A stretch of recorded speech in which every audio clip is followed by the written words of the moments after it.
জামিআন ফায়ুকালু লাহু, তাকে জিজ্ঞাসা করা হবে মা কুনতা তাকুলু ফি হাযার রাজুল, নবী সম্পর্কে তুমি কি বলতে? ফায়াকুলু, ওই মুনাফিক বলবে আপনারা বলুন এই নীলফামারীর জমিনে মুনাফিক আছে না নাই? আছে। আরে হাত তুলে বলো আছে না নাই? এই নীলফামারীর জমিনে মুনাফিক আছে, কাফের আছে, অনেক মানুষ আছে আল্লাহকে অস্বীকার করে, এমন মানুষও আছে। কথা বলেন ঠিক না রে?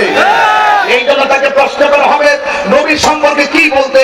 যদি সেই লোকটা মুনাফিক হয়, ও আমাল মুনাফিক, যদি মুনাফিক হয় সে বলবে লা আদরি, আমি জানি না, কুনতু আকুলু মা ইয়াকুলুন নাস, মানুষ যা বলতো আমি শুনতাম, আমি তাই বলতাম। দেখেন আমাদের দেশে অনেক মানুষ আছে, যদি আপনি একটা অশৃঙ্খল কাজ করার নেপথ্যে পিছনে রহস্য উদ্ঘাটন করতে তাকে প্রশ্ন করেন, সেগুলো উত্তর দিতে পারে না। সে বলে আমার হুজুর বলেছে, অমুক তমুক বলেছে, এই কাজটা করার জন্য যাচাই বাছাই করে না। এমন লোক সমাজে আছে না নাই?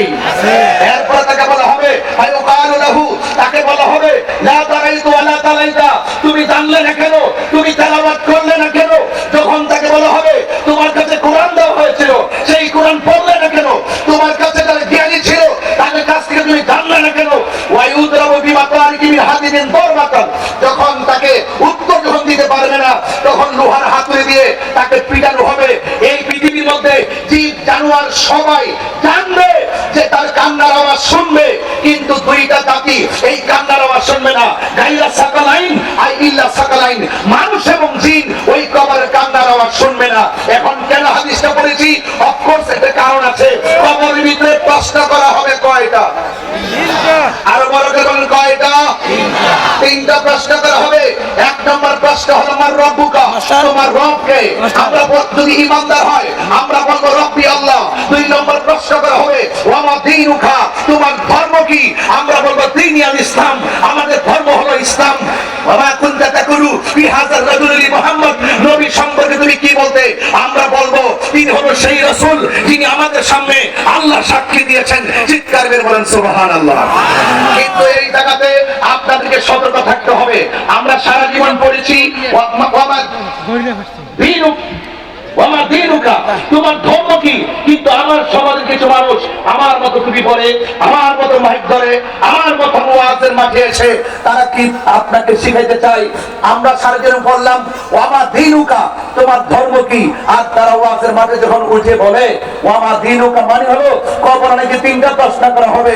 দুই নম্বর প্রশ্ন নাকি তোমার দলের নাম কি?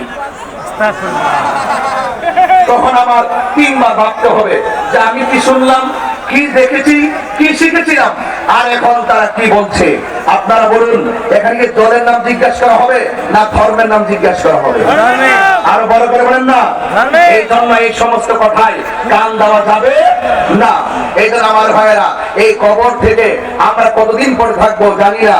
একদিন তো আমরা এই কবর থেকে উঠে হাসরের ময়দানে উঠবো। এই মাঠটার ভিতরে পুঙ্খানুপুঙ্খানুরূপে হিসাব দেওয়া লাগবে। ওই আমার ভাই একটু কথা আমি ভাইয়ের সাথে এক করে বলে দিয়ে যায়, কিছু লোক আবার বলে হাসরের মাঠে রেখে জিজ্ঞাসা করবে তোমার মার্কাটা কি? কি বলেন? কোন আশ্চর্য লাগে কিনা? এখন জামানায় এসব করছি, আমার ভূতগম্য নয়। এই জন্য আপনাদেরকে সতর্ক থাকতে হবে। হাসরের ময়দানে এমন একটি কঠিন ময়দান, সেই ময়দানে আমরা উঠবো। সেই ময়দানের মধ্যে আমরা পাপ পুণ্য যে যা করেছি তা নিয়ে উঠবো। মনে রাখবেন বিচার দিতে হবে একজনের কাছে, একজনের সামনেই দিতে হবে। তিনি কে? আল্লাহর হাবিব বলছেন ইহশারুন নাসু ইয়াউমাল কিয়ামা আলা আরদিন বাইদা আফরা। আল্লাহ রাব্বুল আলামিন হাবিব বলছেন হাসর ময়দানে মানুষ একত্রিত হবে এমন একটি মাঠে, যেই মাঠটা হবে সাদা পুরা মাটির মাঠ। কাকুর সাতির নাকি ওই মাঠটা এমন মাঠ হবে যেই মাঠে কোনো উদ্ভিদ থাকবে না, কোনো গাছ থাকবে না, একদম খোলা আকাশে এবং একদম খোলা থাকবে, শুধুমাত্র উপরে থাকবে সূর্য। আয়েশা সিদ্দিকা রাদিয়াল্লাহু তাআলা আনহা বলেন আমি রাসূল করিম সাল্লাল্লাহু আলাইহি সাল্লাম থেকে বলতে শুনেছি ইহশারুন নাসু ইয়াউমাল কিয়ামাতি, আল্লাহ রাব্বুল আলামিন হাবিব বলছেন হাসরের মাঠে মানুষ একত্রিত হবে, তার গায়ের মধ্যে কোনো কাপড় থাকবে না, পায়ের মধ্যে কোনো জুতা থাকবে না, খতনাবিহীন অবস্থায় হাসরের ময়দানে উঠবে। এবং এই প্রসঙ্গে আয়েশা সিদ্দিকা রাদিয়াল্লাহু তাআলা আনহা আল্লাহর হাবিব সাল্লাল্লাহু আলাইহি সাল্লামকে ডাক দিয়ে বলছেন ইয়া রাসূলুল্লাহ, এমন একটি মাঠ হবে যেই মাঠে মানুষের কাপড় থাকবে না, এমন একটি মাঠ হবে যেই মাঠটা হবে সাদা বিঘা উপরে সূর্য থাকবে, এমন একটি মাঠ হবে পায়ের মধ্যে স্যান্ডেল থাকবে না, একজন আরেকজনকে দেখবে। এটা কেমন একটি মাঠ, এই মাঠটা কেমন হবে? আল্লাহর হাবিব সাল্লাল্লাহু আলাইহি ওয়াসাল্লাম বলেন, হে আয়েশা, ও আয়েশা, আল আমরু আশাদ্দু আলাইহি সাল্লাম মিন আইয়ানজুরা বাদুহুম ইলা বাদিন।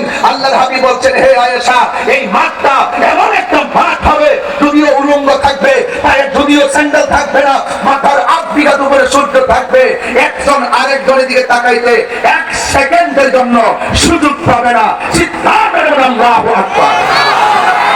আজকে